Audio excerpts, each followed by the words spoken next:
like to talk about the emergency period in India and your role during that period? Well, I think when I was at Harvard, JP had come, and I'm talking of 1968, and hardly anybody recognized the JP. It's very sad how India people forget so quickly.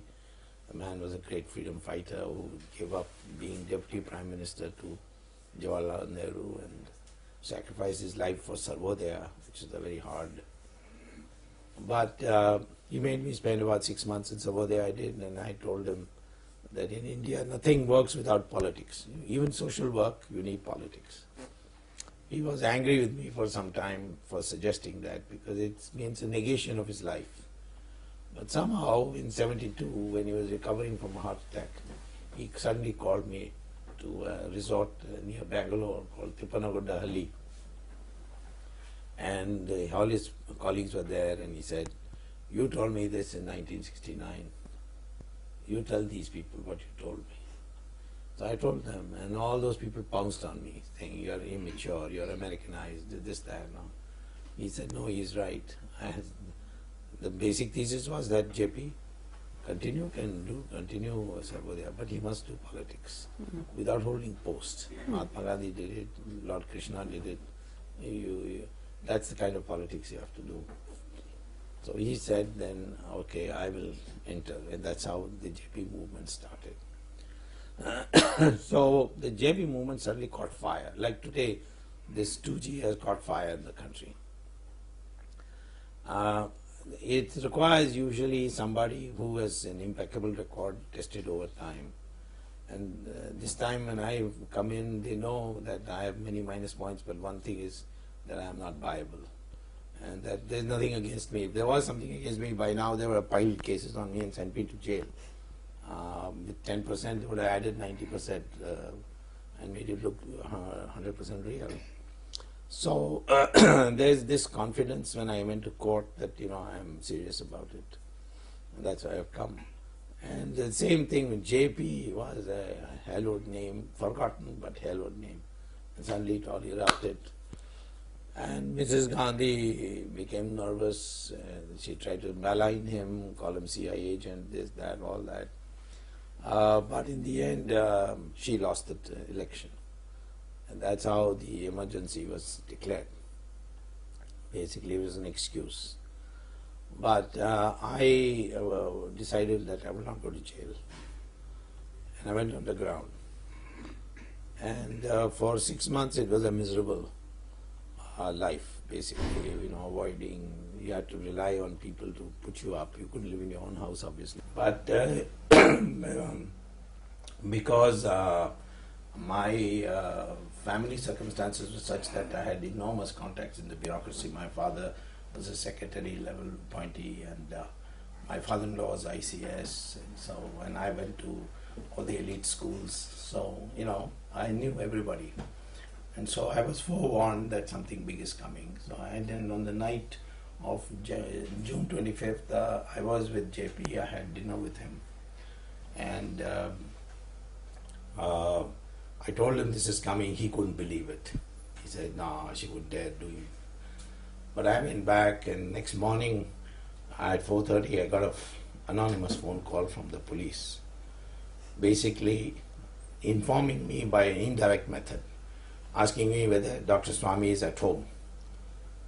So I said, "Who's this at 4:30? He said, "We are from the police and we are just trying to trace him."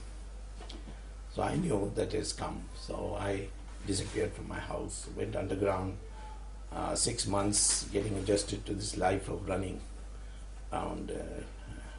It was painful, but I did it. I said I was going to live in a dictatorship, so I'm going to fight it. Get caught, this is another matter. Then what happened is that JP had been taken out on parole and he was sent to Chandigarh hospital. So he sent me a message, "Why are you wasting time here? There's press censorship. You go to America." Because he had seen me in action in Harvard, because I arranged his meetings and I was a young professor, and the high respect people held me. So he said, "Go there and propagate." I said, but how would people know here? He said, well, everybody's listening only to BBC and the Voice of America. So you'll automatically get publicity. So that's how I decided to go abroad. Now the question is, nobody was in a position to help me. So I had to plan it my own. So those days, security and all didn't exist. So I went to Madras, went straight to the airport, and I wanted a ticket to Colombo. So I got a ticket at the counter. And those days you could go to Colombo without a passport. And so I flew to Colombo. And then fortunately I had an American Express card. So I bought my ticket to the United States, in London to be exact, on a credit card, and flew out. And that's how the whole Friends of India Society, which I had founded, began. So in the beginning, I had to overcome this feeling that only smugglers and thieves were in jail. And if I had not, and Harvard immediately gave me back my job. So I was of course a visiting professor now, and people believed that. If I had said I'm a member of parliament, people wouldn't have believed it.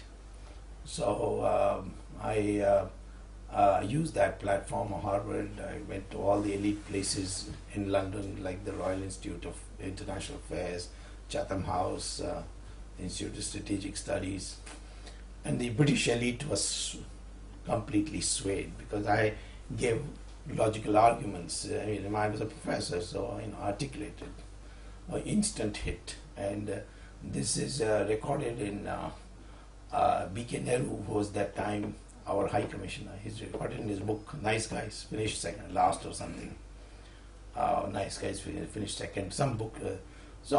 Natwar Singh was Deputy High Commissioner, Mrs. Gandhi's favorite, and he was trying very hard to make out that I was a criminal. I had criminal charges back home. But this Harvard sort of just completely wiped it out. Then I flew to the United States and campaigned in 23 states. And the overseas Indians, they rose.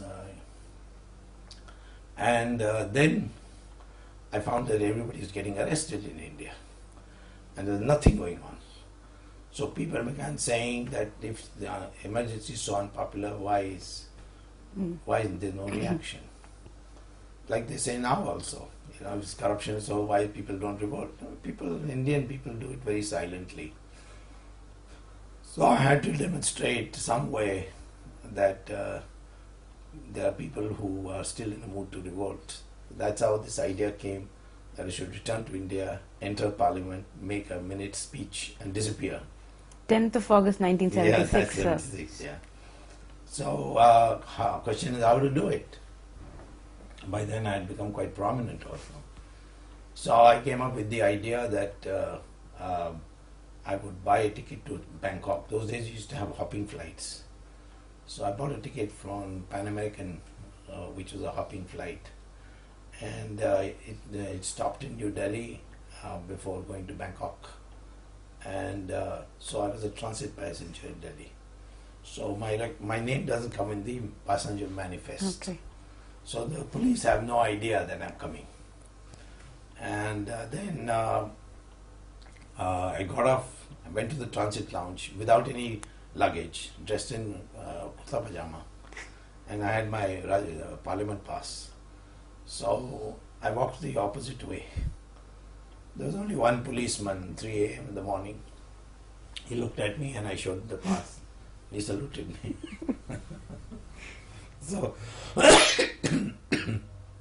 then I went to, I took a taxi and went to a hotel and checked in. Then in a disguised voice I called my wife. I had, as a contingency always, and I still do, keep a Sardaji pagdi with me and a false beard. So I told her to come in the morning for breakfast time to the hotel with these things and a toolbox. So she said she couldn't understand why, because she was thrilled to hear my voice, because it had been almost 8-9 months. So she said she gave me the thing, and I said, you go back home, and I'll come around 7 in the evening, and I will knock on the door and say, because they had posted police outside my house. My God. So I'll knock on the door and say, is your television out of order? And you say, yes, yes, and let me in. Now you can't believe it, and this is lack of motivation does these things. There were police playing with cards when I came. It was summer. So I entered my compound of my house, not this one, I used to live in Great Kailash, and knocked on the door, and my wife opened. I said, "Aapka television kharab hai?" She said, "हाँ, अंदर आइए." So I went, because the toolbox and the Sardaji, it looked like a typical mechanic. So I went and I stayed 5 full days in my house, and imagine the police, they were questioned, what is this lady doing with a television mechanic? Because they used to have shifts, and there was no motivation. So at the end of the 5th day, I sat in a car with my wife. We drove out.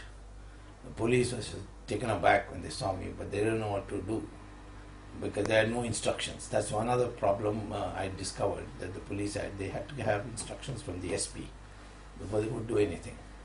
So, or the IB, saying that watch out, somebody's come here. So I drove to Parliament. When I entered Parliament, the watch and ward staff normally is required to stop you, but they recognized me. So they're taken aback. They knew that I'm wanted by law. They asked me, have you been let off? So I said, yes, 20-point program. Those days you have to sign 20-point program, you could come out. So he was puzzled. Then he started telephoning. I knew he was going to phone up the SP. But I also knew that the SP won't be in his office. He would be in a Sanjay Gandhi program in Pragati Maidan. So by the time he gets him, I would have about 20 minutes. So I went in, signed the register, walked into the house, and I timed it so well. When things have to go right, they always go right to the last second. I walked in, and just at the time he was speaking the last name of the obituary, the speaker. I got up and said, Mr. Chairman, on a point of order. Everybody shocked, looking at me, Bansi Lal, Om Mehta, all these. Mrs. Gandhi wasn't there at that time. So they all looked, and they, I think, were thinking that I was coming here to do some, violent, maybe throw a bomb or something, I don't know. And of course, the foreign press had been tipped off that I was going to do this. So, and I must say, they kept a secret. They all turned up in the press gallery. And the speaker said, no. So I said, then I'm walking out. I said, point of order, you are speaking, on the obituary. Democracy has also died. So kindly include that also in the list of, in the obituary list. So he said, no, there's no point of order. So I said, then I'm walking out. And then he said, everybody will stand for 2 minutes silence. So they lost 2 minutes standing in silence. Now, if they had a presence of mind, they would have said to the watch and ward staff, arrest that man and hand him over to the police. But they were all flabbergasted, you see. They didn't know what to do. And Mrs. Gandhi took them all to task for that later. And then I came out. I sat in my car. Meantime, I had left. My wife said, go to Birla Mandir. I will come. If I've escaped, I'll come and leave the car there. And they put the key under the mat, the floor, and you take the car home. I went there. I changed into Gandhi topi and in a short pants and shirt and so on. I looked like a youth Congress thug, Sanjay Gandhi's thugs. And those guys were really the law. And I went to railway station. By then the police had come, but they were looking for somebody in pajama kurta. And I, in fact, I stopped one policeman and authoritatively said, where is this train going to Agra, Mathura? So he told me, oh, I'll take you. And he took me and put me on the... He was quite nervous, that's all. And then I took by train. I went to Agra, Mathura. There, I had seen the train schedule. The GT was going to come, and I took the GT to Nagpur. From Nagpur, changed train, went to Bombay. And Bombay, the RSS, which was organizing the underground, told me that this is a wild idea that you are doing. We don't want to get involved till you do it. Then we'll take care of it. Support you. Then we'll take care of it. So from Bombay, they took care of me. By then, the whole hell had broken loose. They threw me out of Parliament. They cooked up some charge that, I had not really come, that I had sent a dummy, all that. And then they expelled me from Parliament. And then, but then there was such a manhunt for me that everyone connected with me was put to trouble. So the RSS began to feel the heat, and they were worried that if I was arrested, what would happen to me. So they suggested I go back out again. Now question is how to go back, because I had become more prominent. So the only way I could do it is go to Nepal. But Nepal, crossing the border is dangerous. So I asked them to check with from the Nepal king, who was my student at Harvard, King Birendra, whether he put me on a cargo hold of the plane and take me out. My goodness. They went and consulted him. He said, Swamy is my great teacher. I'll do anything for him, but I can't do this. Because she finds out, she will invade Nepal. And she hates him, I know it. And tell him not to get arrested, because God knows what will happen to him in jail. So he said, somehow make him come here, then I'll take care of him. So ultimately I decided to cross the border. But luck would have it, Mrs. Gandhi was addressing the AICC in Guwahati. So everybody there was there, all the police. I went exactly 5 minutes before 9 p.m. when the gates closed between India and Nepal. I was in Nepali clothes, I just walked through. Nobody paid attention. There, of course, the king's people were there, and they picked me up and took me to, by flight, they took me to Kathmandu, and then the king would send me to Bangkok, from where I got a commercial flight to the United States.